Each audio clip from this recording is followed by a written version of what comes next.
Hello and welcome to a very special How I Paint Things. Now cast your mind back to, well, almost 20 years ago. Longer than 20 years now, goodness me. I was 16 when the plastic Catachan box came out. And even when they were released, they were a little bit ropey. And since then, we've been dealing with that same box for, 2 decades, goodness me. But there are a bunch of third-party options out there.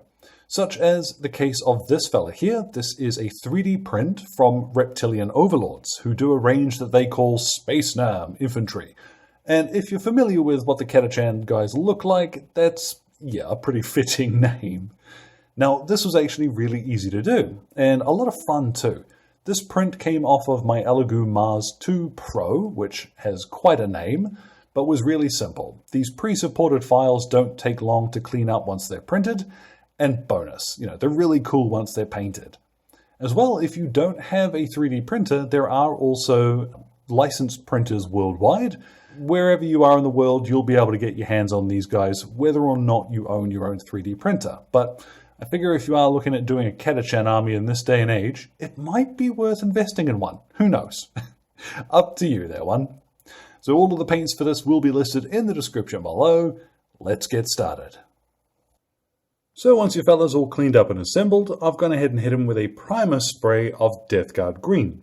Honestly, since he's going to be mostly green, it's a pretty good choice, and most of the other colors we're going to use will cover very well over it. It's got quite a nice finish. I'm going to start off first of all with some Lauren Forest, just to make his gear a little more vibrant green. So you'll probably find this covers fairly well with just one coat.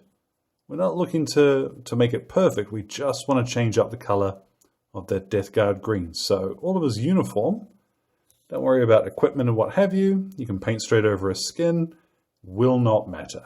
Let's just get this slightly more saturated green on there now.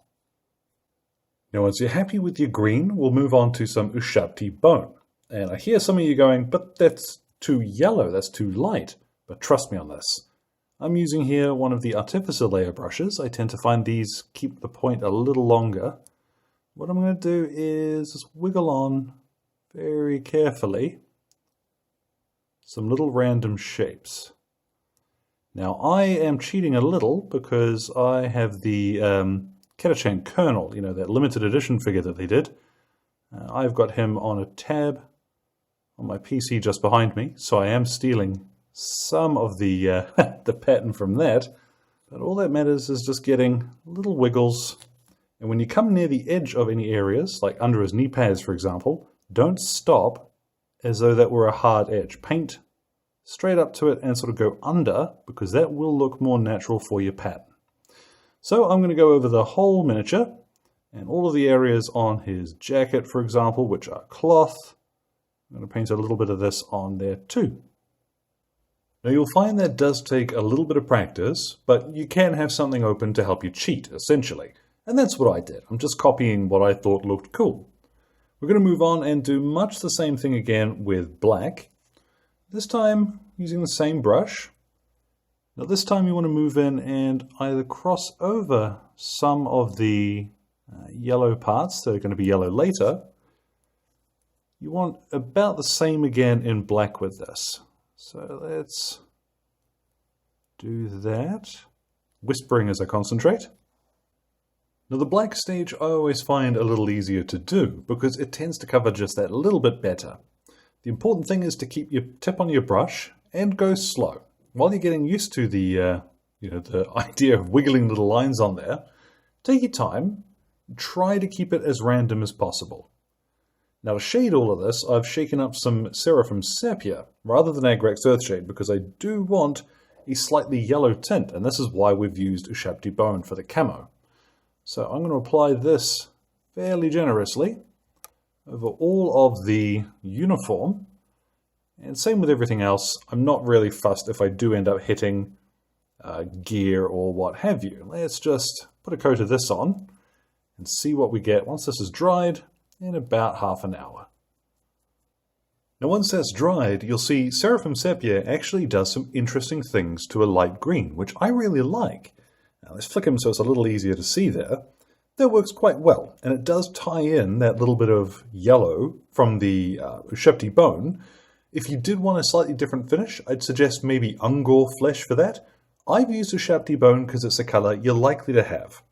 Anyhow, we now get to do some base coats on other areas of colour. So I have Deathworld Forest, and I'm going to paint in all of the soft stuff. So his webbing, pouches, and I'll also do his gaiters in this too. Now that's not quite dry, but it does cover very well. The beautiful thing about most of these colours is that you'll get them over the top of Deathguard Green in one go. So I have here Catachan Flesh, and this of course is going to be the exception to that.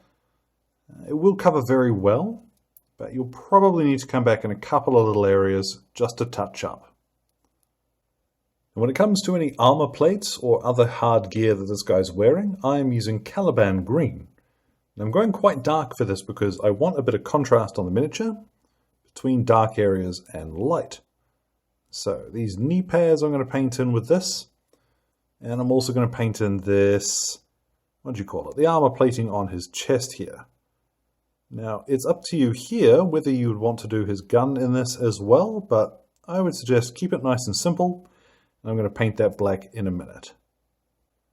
Now, some of you will reach this point and ask, why? And I tell you, because it's 40k and it's cool. So I have Mephiston Red, and we are going to paint in his bandana bright red. Now you could choose a more reasonable colour. You might decide you want him to look like he's actually got a clue in his head about how camouflage works. But me, I cleave to the old ways. And that means Catachans have red bandanas.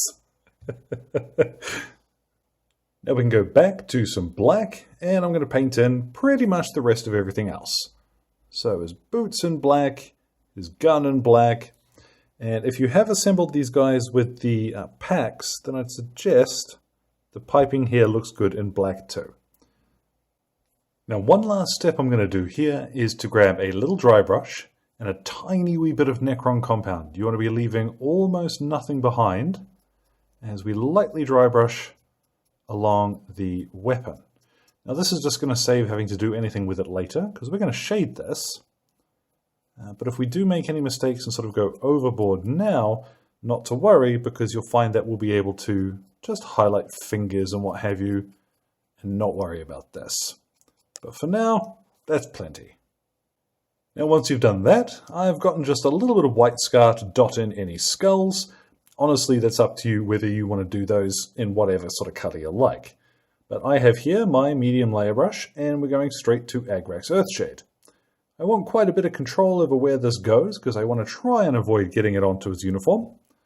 But I'm going to apply this over all of the colours that we've just painted on. So his skin, his bandana, his gun, all of that. So let's just apply a quick pass of this. And again, we'll come back and have a look once this is dried. Now once that shade is dried, he's really starting to come together. There's not a reason you couldn't put them on the table like that, but as always, let's go a little further. So I have some Nurgling Green and one of my little dry brushes, and it might sound like I'm being facetious, but make sure that it is dry before you do this. I am going to lightly flick along the edges of the pack. Now Nurgling Green is also available as a layer paint, so if you want to use this to do, for example, his gaiters or something without having to worry about dry brushing, you could use this and use that rather instead. But for me, this works perfectly well. Now that doesn't take terribly long to do at all, and I think it adds quite a bit to the miniature. What we'll do now is concentrate on highlighting his skin. And ordinarily I'd say that this is where things get a little tricky because you have to think about where the folds and stuff in someone's natural skin is, and honestly on this dude, it's pretty clear. So what I'm going to do, I have here Blood Reaver Flesh. I can never remember the name of this one over the other dark skin highlight, but what I'm going to do is go over most of the skin and leave our base color in the recesses. So because this guy is so bleeding buff, he's actually so much easier to paint as a result. So go around now and let's Blood Reaver Flesh most of the skin. Now once we've done that, you get a little bit of the warmth back into his skin, which I think is quite important. I have now Knight Questor flesh, and we're going to do just a few highlights. And if this is at all familiar, because we're basically doing the same thing as we would with Bugman's Glow, Cadian Flesh Tone, and Kislev Flesh, well, you're on to a winner. What I'm going to do, especially when we get to the arms here, is just some of the edges of musculature. You can add a little bit of this to define those edges. And I'd suggest, again, if you're having any trouble picking areas that you want to highlight like this, check out the Catachan Colonel miniature. You'll find pictures of him pretty much everywhere online. Now that stage will take a little bit of practice to get looking the way you might like, but honestly, if you're going to be painting Catachans, you've kind of got to get a feel for painting skin. Anyhow, the last couple highlights we're going to apply are some Wild Rider Red, just a little bit of this on the bandana, very carefully. And then if you're wanting to highlight his armor, this part's purely optional of course. I've got a little bit of Elysian green, and I'm going to be extremely sparing with this, just towards, just towards edges with this. Okay, I lied. One last highlight. A few little bits of Dawnstone, just to flick along the edges of his hair. Probably, you know what, I've got too much on my brush there. There we go. Alright, now all that remains is to take our dude outside. I'm going to hit him with a matte varnish from Vallejo in a spray, but you can use anything you would like here. After that, I'm going to go ahead and pop a base on him. Let's get a look at what he looks like when he is all finished. And with that, our Catachan Trooper is at last complete. Now you could from here highlight his uniform or any number of other things, but I think for maximum effect with minimum effort, this certainly works, and I'm quite pleased with how that camo pattern came out in the end. Now there are actually a few different kits available for these Space Nam infantry, so whether you need flamers, melter guns, plasma guns, lieutenants and captains and similar, it is all there. The only thing I think that isn't there at the moment is heavy weapons, but for the most part, if you're playing a Catachan army, I think you can probably go without those. Nice cheap infantry squads with plenty of flamers. That's the ticket. So as always, thank you very much to Exit 23 Games for the light and sound equipment, as well as all of the patrons who are keeping me ticking in paints and glue, including my producers Alan Nuttall, Kyrie Crawford, Trainboy, Fred, and Jimmy. Your support really is invaluable, folks. Any questions or anything, feel free to drop them in the old box below.